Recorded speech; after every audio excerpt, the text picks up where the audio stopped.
பண்ண அத்தனை தப்புக்கு நான் உடந்தையா இருந்த ஒரே ஒரு காரணத்தால் தான் நான் இப்படி உன்னோட இறங்கி வந்து கலைக்கிறேன். நான் ஆல்ரெடி உனக்கு எச்சரிச்சுட்டேன். நீ இப்ப பண்ற தப்பு அவ்வளத்தையும் விட்டுட்டு ஒரு சில போய் சரணடைஞ்சு. ஆனா நீ உன் இஷ்டப்படி ஏதோ எல்லாம் பண்ணிக்கிட்டு இருக்க. இது சரியே இல்லை. இது இப்படியே போனா ஒரு நாள் இல்ல ஒரு நாள் நானே உனக்கு எதிராக துப்பாக்கி தூக்க வேண்டி வரும்.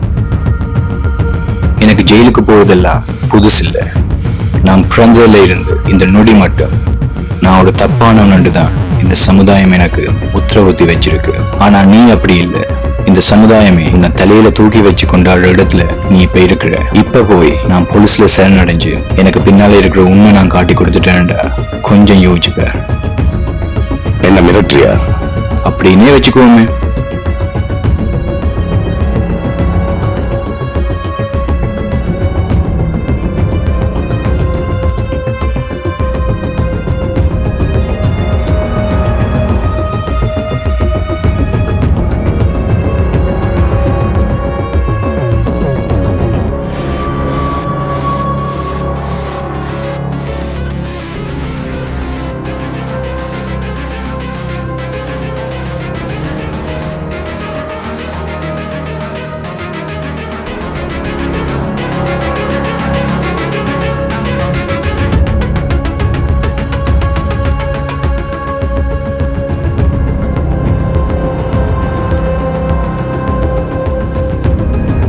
கேங்குக்குள்ள சேர்க்கும் போது இந்த கேங்ஸ்டர் உலகத்துக்குள்ள வேற மட்டும்தான் முடியுமே தவிர இதை விட்டு வெளியில போக முடியாது. அதையும் தாண்டி இந்த கேங்கை விட்டு உயிரோட வெளியில போகணும்னா கண் தெரியாத குருடனாகவும் வாய் பேசாத ஊமையாகவும் காது கேட்காத செவிடாவும் தான் போக முடியும்னு தெளிவா சொல்லித்தான் உன்னை இந்த கேங்குக்குள்ள சேர்த்தன. இப்ப திடீரென்று வந்து இதெல்லாம் தப்பு, இந்த மாதிரி தொழில் பண்ணி கொண்டு நிம்மதியாகவும் சந்தோஷமாகவும் இருக்க முடியலன்னா இது எந்த வகையில நியாயம்? நீயே சொல்லு. ஒருத்தன் இந்த கேங்கை விட்டு வெளியில போகணும்னு நினைச்சிட்டான்னா அவனை எனக்கு தடுத்து பழக்கம் இல்லை. அவன் ஆசைப்படியும் ஏன் ஆசைப்படியும் அவனை இந்த கேங்கை விட்டு அனுப்பி வைக்கிறதா என்னோட வழக்கமே.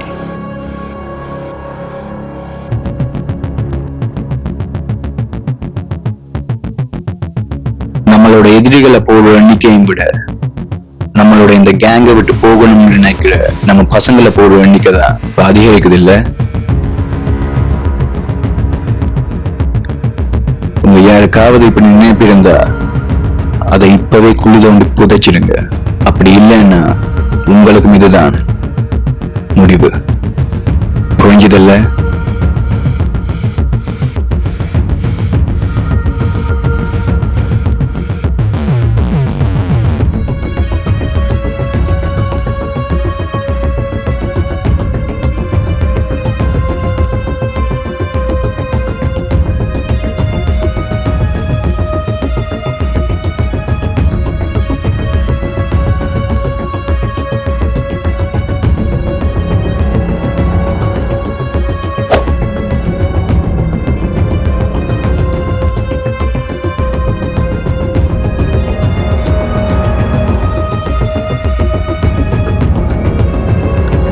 அண்ணா, நான் உங்க அண்ணன் இல்லப்பா.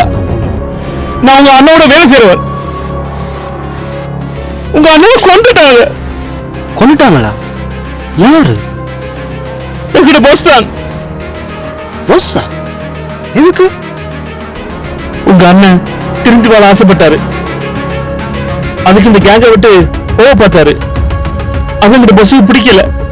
அதனால அவரை கொண்டுட்டானுங்க.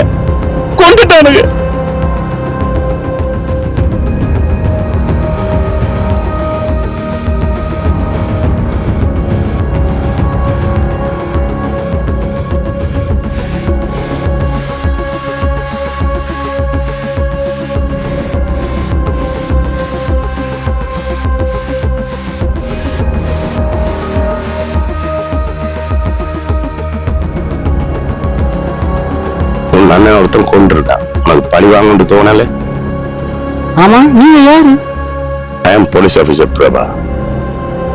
உன் அண்ணனை கொண்டவன் வேற யாரும் இல்லை, என் நீண்ட கால நண்பன், இப்ப எதிரி. அவன் இப்ப உனக்கு எதிரி ஆகிட்டான்.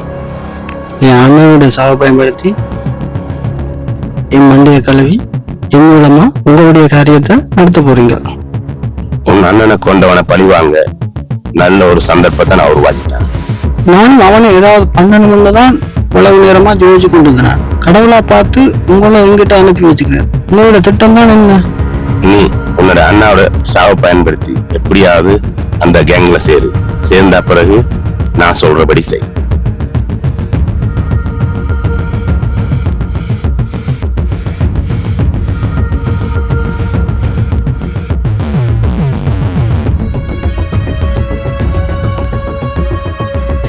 நான் உங்க கேங்ல சேரணும். உனக்கு மூணு கலந்துட்டா பாத்தியில உங்க அண்ணனுக்கு என்ன நடந்து? அதே மாதிரி என் அண்ணா இடத்துல இருக்கிற உங்களை மாதிரி ஆக்கள் இனி அவனோட சுயலாபத்துக்கு இரையாக கூடாது. அதுக்கு தான் நான் உங்க கேங்ல சேரணும் என்று. சேர்ந்து என்ன பண்ண போற? உங்க அண்ணனை சாபக்காண்டி பல்லாத போறியா? என் அண்ணன் செத்துட்டான் என்று கேள்விப்பட்டிருந்தா கூட கவலையோடையும் அழகையோடையும் அவனோட இறுதிச் சடங்கை முடிச்சிருப்பேன். ஆனா அவனை கொண்டிருக்காங்க. கொண்டவனை விட்டா என்னுடைய அண்ணாண்ட ஆத்மா எப்படி சாந்தி அடையும்? எனக்கு ஒரு தைரியம் உனக்கு வந்திருக்கு. என்னாலதான் ஒரு அண்ணோட சாவுக்கு பழிவாங்க முடியல. ஆனா உன்னால அவன் சாத்தியப்படும் சொன்னா எனக்கு சந்தோஷம் தான். அவனோட அழிவை அவன் உயிரோடு இருக்கும் போதே அவன் பார்க்கணும், அனுபவிக்கும். அதுக்கு இப்ப என்ன பண்ணணும்? நான் கேங்குக்குள்ள வந்த உடனே ஒரு கார் ஆக்சிடென்ட் பண்ணணும். அந்த ஆக்சிடென்ட்டை பயன்படுத்தி அந்த கேங்கில் இருக்கிற யாரோ ஒருத்தனை குருடனாக்கணும். குருடனாக்கி அவன் ஹாஸ்பிட்டல்ல இருந்து டிஸ்சார்ஜ் ஆகுறதுக்கு முதல் அவன் கண்ணில் ஒரு ஆப்ரேஷன் பண்ணி அவன் கண்ணுக்குள்ள ஒரு கேமரா ஃபிக்ஸ் பண்ணணும். ஃபிக்ஸ் பண்ணி அந்த குருடனுடைய கண் மூலமா உங்களோட பஸ்ஸை ஸ்பை பண்ணணும். இதான் முதல் பிளான்.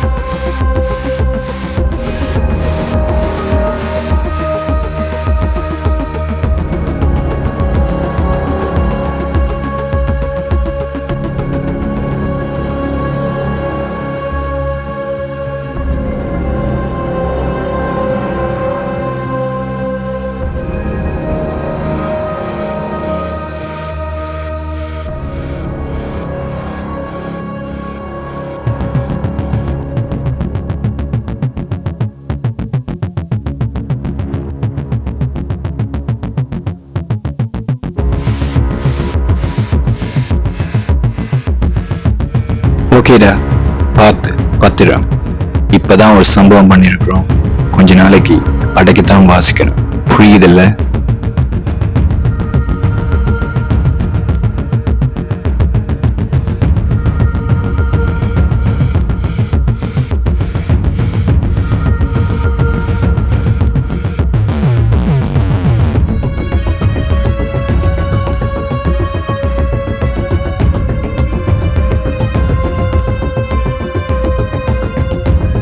ஐயோ ஐயோ, கண்ணெறியுது, என்னால பார்க்க முடியலையே.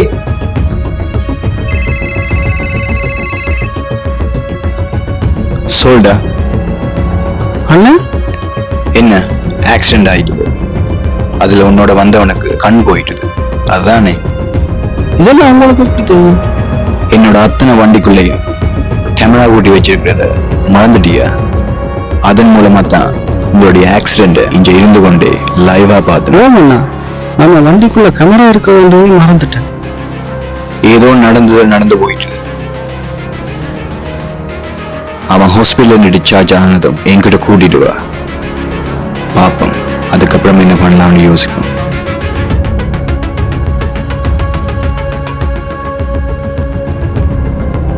வாடா வா. எப்படி இருக்கிற? ஏதோ இருக்கிறேன். புரியுது, உன்னோட நிலைமை எனக்கு புரியுது. இப்போ உன்னை கொள்றதை தவிர எனக்கு வேற வழியே இல்லடா. தெரிஞ்சோ தெரியாமலோ என்னுடைய உலகத்துக்குள்ள நீ வந்துட்ட. மற்றவங்களை என்னை பற்றி அறியாத பல விஷயங்களை நீ அழிஞ்சிட்ட. நம்ம அழிஞ்ச விஷயங்களை நம்ம மூளைக்கு இருந்து அழிக்கிறது ரொம்ப கஷ்டம். எப்படி இந்த கேங்கை விட்டு ஒருத்தனால வெளியில போக முடியாது, அதே மாதிரி என்னை பற்றிய விஷயங்கள் என்னை தாண்டி இந்த கேங்கை விட்டு போகவும் முடியாது, போகவும் விட மாட்டேன். அண்ணா, உங்களை பற்றிய விஷயத்தை தெரிஞ்சு நான் என்னென்ன பண்ண போறேன்? நீ ஒன்றும் பண்ண மாட்டேன். ஆனா என்ன அழிக்க துடிக்கிற எதிரிங்க, என்ன பிடிக்க துடிக்கிற போலீஸுங்க, இவங்க யாருக்கிட்டையாவது நீ மாட்டிட்டேன்னா அது எனக்கு சிக்கலாயிடும். அண்ணா, என்ன நொன்ன சொன்னா புரிஞ்சுக்கோடா. இனி உன்னை கேங்ல வச்சுக்கிறதால எனக்கு ஒரு பிரயோசனமும் இல்லை. கண்டிப்பா நான் உங்களுக்கு ஏதோ ஒரு வழியில பயன்படுவேன். எப்படி? எனக்கு ஹேக் பண்ண தெரியும்னா. ஹேக் பண்ண தெரியுமா? அதால எனக்கு என்ன யோசனை? கையால அடிபடவும் சுடுபடவும் தெரிஞ்சா மட்டும் போதாது, மூளையை பயன்படுத்தி ஹேக் பண்ண தெரியணும். கண் தெரியாம எப்படி ஹேக் பண்ணுவேன்? கண் பார்வை இல்லாம இதை என்னால பண்ண முடியாது. என் மூளையும் உங்களுடைய கண் பார்வையையும் பயன்படுத்தி உங்களால ஹேக் பண்ண முடியும் தானே? புரியுது. சரி, உன்னை கொஞ்ச நாளைக்கு உயிரோட விட்டு பார்ப்போம். உன்னால எனக்கு ஏதாவது யோசனைன்னா உன்னை உயிரோட விடுறேன்.